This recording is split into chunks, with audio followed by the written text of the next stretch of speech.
Hello, welcome back to another Boring Dad Lecture.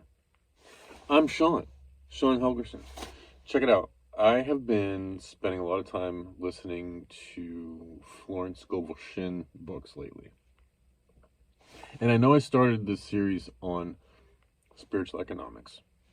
And I am going to continue this series on spiritual economics. And I bring up this Florence Scovel Shinn stuff because it actually ties in really well with the book Spiritual Economics. She talks about a lot of the same sorts of things in there. And it all has to do with law of attraction. Is really what it is. Manifesting, all that kind of thing. So, yesterday, I was looking back over my Robinhood app. And if you don't have the Robinhood app, I highly recommend the Robinhood app. I'm not getting sponsored by them, but it's a really, really good app. And the reason being, if nothing else, you can get, you can buy cryptocurrencies, you can buy individual stocks, and you can get index funds. And you need to invest in index funds. Just start dumping money in index funds. But that's a whole different conversation. Right now, I want to talk about this whole manifesting thing in Florence Scovel Shinn.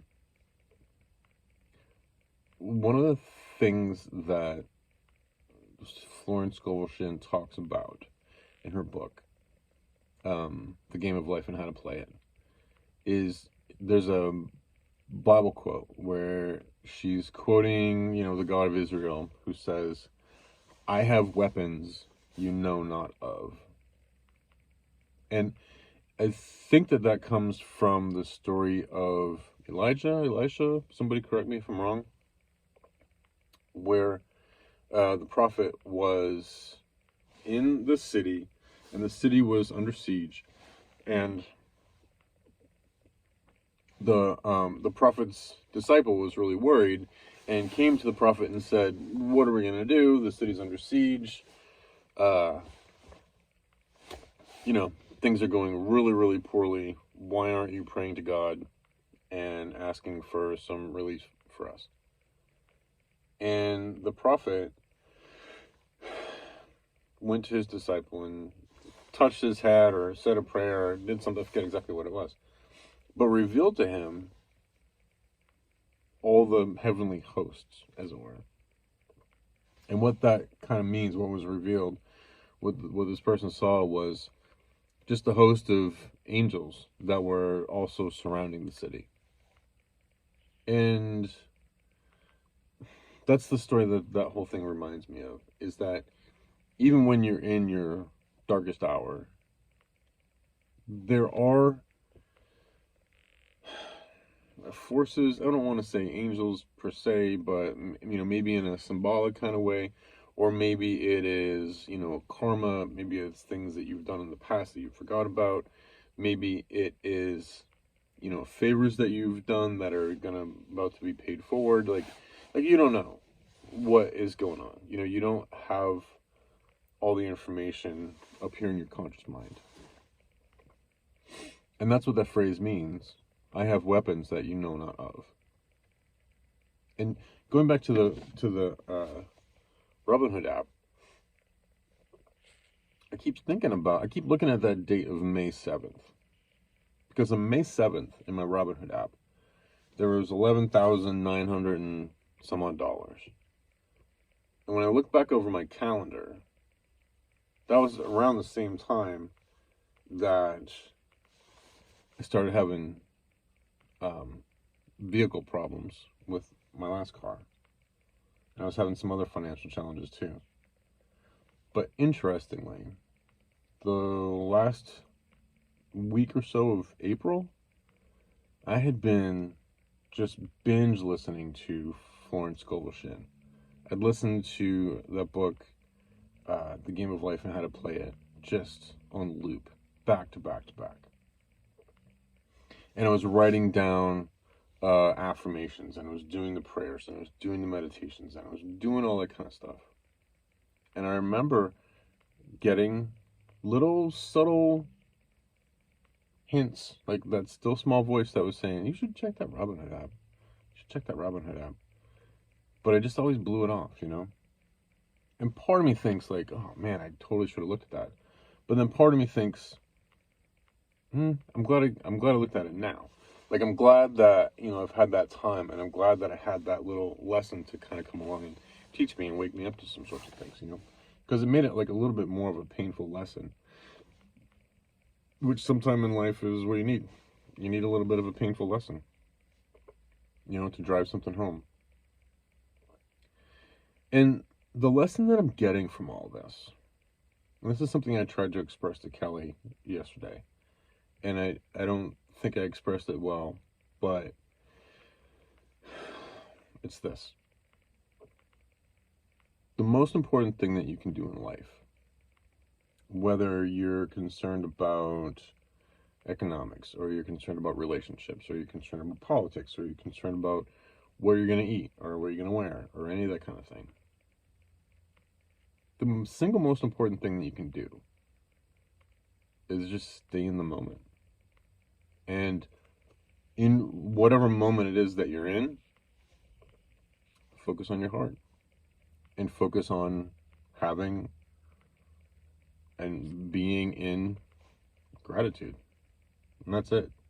That's the game of life and how to play it, really. Like, what is the thing that Jesus says?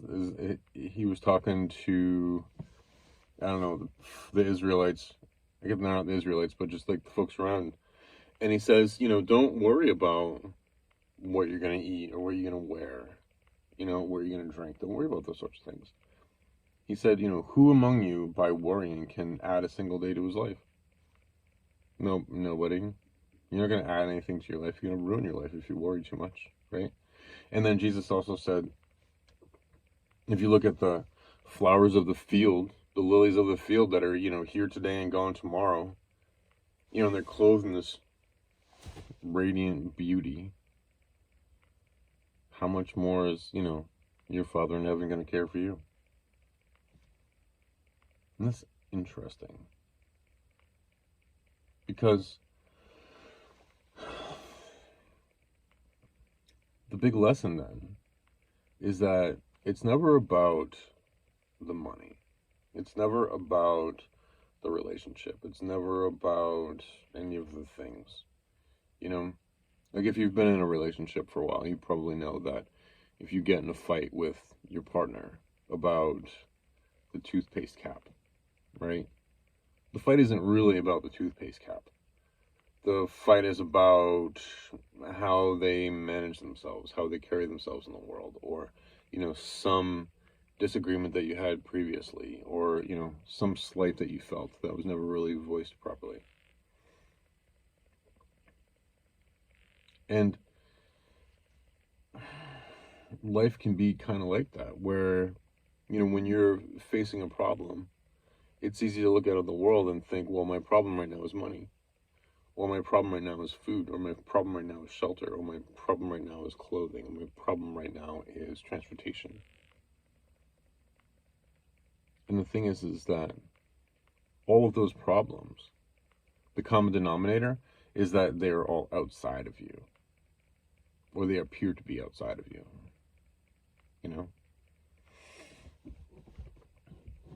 When the reality is that the deeper common denominator is you,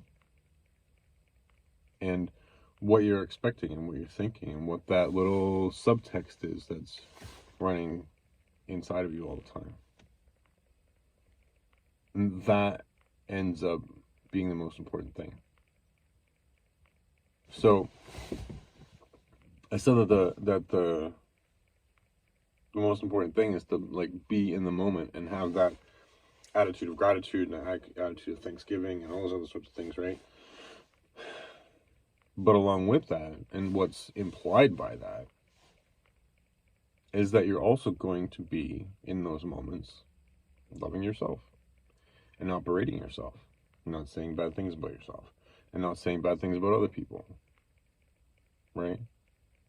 You're not going to be cutting anybody else down. If you're staying in the moment, you're just being thankful for whatever it is that happens, objectively. You won't have time. You won't be bothered to be bothered, right? And that's where the whole letting go thing comes in. You know, I've talked a lot about Michael Singer in the book The Untethered Soul, and the importance of letting go. And Dr. David Hawkins, and he has that whole book called Letting Go, and what that involves and what happens, right? And in Florence Scovel Shinn, she's got a whole chapter about, she doesn't use the phrase letting go, but it's the same concept with letting go, you know? Where she talks about, you know, somebody who, you know, a woman who had a skin disease, I think it was.